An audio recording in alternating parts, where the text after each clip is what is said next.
क्या आप किसी एग्जाम की तैयारी कर रहे हैं? क्या आपके पास तैयारी के लिए बहुत कम समय बचा है? अगर हाँ तो यह वीडियो आपको पूरी देखनी चाहिए। इस छोटी सी वीडियो का एक पॉइंट आपकी पूरी जिंदगी बदल सकता है। लेकिन उससे पहले वीडियो को लाइक और चैनल को सब्सक्राइब कर दें। दोस्तों, जब भी कोई एग्जाम शुरू होने वाला होता है तो बहुत से छात्रों को अक्सर एक बड़ी समस्या का सामना करना पड़ता है, और वह समस्या यह है कि उन्हें कम समय में बहुत ज्यादा सिलेबस तैयार करना पड़ता है। यह समस्या उन छात्रों को लिए बहुत बड़ी होती है जिन्होंने पूरा साल कुछ भी नहीं पढ़ा होता है।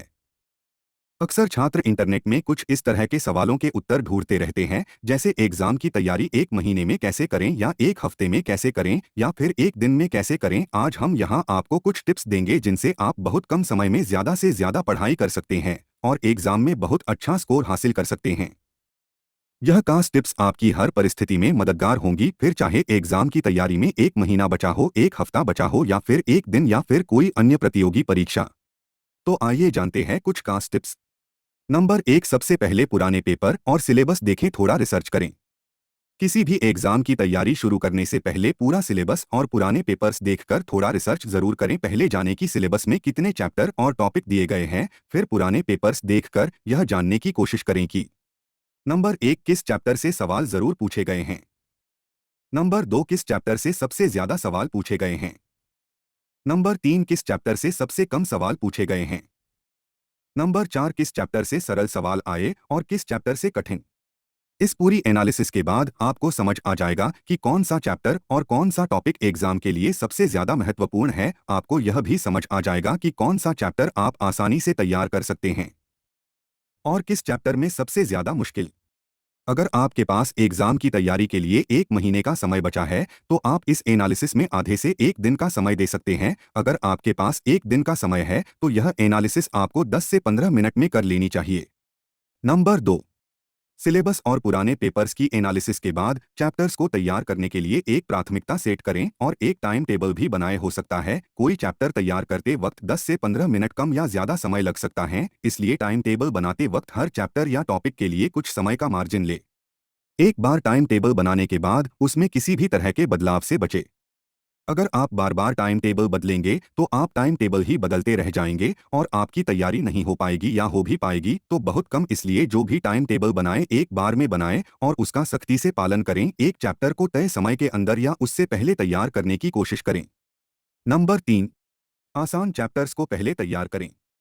तैयारी करते समय आसान चैप्टर्स को सबसे पहले समय तैयार करें, इससे आपका कॉन्फिडेंस लेवल बढ़ेगा। कुछ लोग पहले कठिन चैप्टर्स को पहले पढ़ने लगते हैं। उनका तर्क होता है कि आसान चैप्टर्स में ज्यादा कुछ करना नहीं होगा और उनको बाद में आसानी पढ़ा जा सकता है। बहुत बार ऐसा होता है कि लोग कठिन चैप्टर्स में ही फंसे रह जाते हैं और उन चैप्टर्स में बहुत ज्यादा समय ले लेते हैं।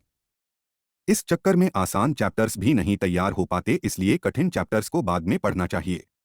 मान लीजिए कि आपको 3 चैप्टर तैयार करने हैं और तीनों ही आपके लिए आसान हैं, तो सबसे पहले वो चैप्टर तैयार करें जिससे एग्जाम में सबसे ज्यादा नंबर के प्रश्न पूछे जाते हों। नंबर 4, पॉइंट्स बनाकर पढ़े। जब भी आप पढ़ाई करें तो पॉइंट्स बनाकर पढ़े। पॉइंट्स बनाकर पढ़ाई करने से आपको रिवीजन करने में बहुत आसानी रहती है, खासकर उस समय जब एग्जाम शुरू होने से पहले कुछ घंटों का समय बचा हो। सब्जेक्टिव प्रश्नों के उत्तर देते समय अगर आपको महत्वपूर्ण पॉइंट्स याद होंगे तो आप आसानी से बड़ा उत्तर दे सकते हैं, इसलिए प्रश्नों के उत्तरों को हमेशा पॉइंट्स बनाकर पढ़ना अथवा याद करना चाहिए। नंबर 5, जिस चीज की भी जरूरत हो सिर्फ उसे साथ रखें। जब समय काम हो और सिलेबस ज्यादा तो आपके लिए एक एक मिनट कीमती होता है, इसलिए जब पढ़ाई करें तो आपके पास सिर्फ जरूरत की चीजें हो, जैसे उस सब्जेक्ट से जुड़ी किताबें, डिक्शनरी, पानी की बोतल इत्यादि।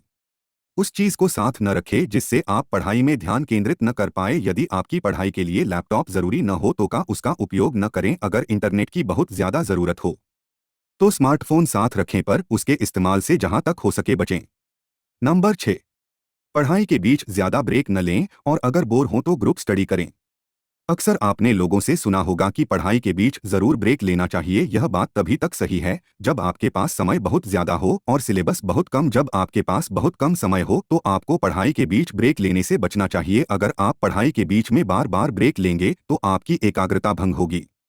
एक चैप्टर पढ़ते बोर हो गए हैं और आपको ब्रेक लेने का मन कर रहा है तो थोड़ी देर के लिए दूसरा सब्जेक्ट या फिर कोई दूसरा टॉपिक पढ़ सकते हैं। आप चाहें तो कंबाइंड या ग्रुप स्टडी भी कर सकते हैं। यहाँ पर ध्यान देने वाली बात यह है कि कंबाइंड या ग्रुप स्टडी शुरू होने से पहले आपके पास पूरा प्लान होना चाहिए कि आप तय समय में कितने टॉपिक्स पढ़ेंगे। प्लान बनाकर कंबाइंड या ग्रुप स्टडी करने का सबसे ज्यादा फायदा होता है।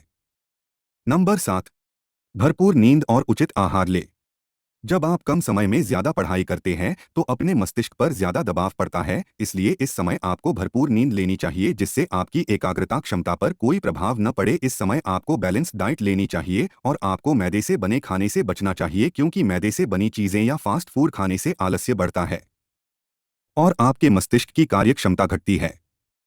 दोस्तों, ये पढ़ाई की कुछ ऐसी टिप्स हैं जिनके द्वारा आप कम समय में ज्यादा से ज्यादा पढ़ाई कर सकते हैं और अच्छा स्कोर प्राप्त कर सकते हैं। सबसे महत्वपूर्ण बात जो यहाँ ध्यान रखने वाली है वह यह है कि आप एक बार पढ़ाई का टाइम टेबल बनाने के बाद बार बार बदलाव न करें। अक्सर यह देखा गया है कि छात्र एक बार टाइम टेबल सेट करते हैं पर उसे ठीक से अमल नहीं कर पाते और समय कम होने पर फिर से नया टाइम टेबल बनाते और फिर किसी वजह से उसे फॉलो नहीं कर पाते। इस तरह यह साइकिल बार बार चलती रहती और वह क्षमता अनुसार तैयारी नहीं कर पाते हैं। लेकिन कठिन परिश्रम के द्वारा इन दिक्कतों से आसानी से बचा जा सकता है और अपने लक्ष्य को आसानी से पाया जा सकता है। दोस्तों, क्या इस वीडियो में दी गई टिप्स आपके काम आ सकती हैं या नहीं, हमें कमेंट सेक्शन में जरूर बताएं। Thank you.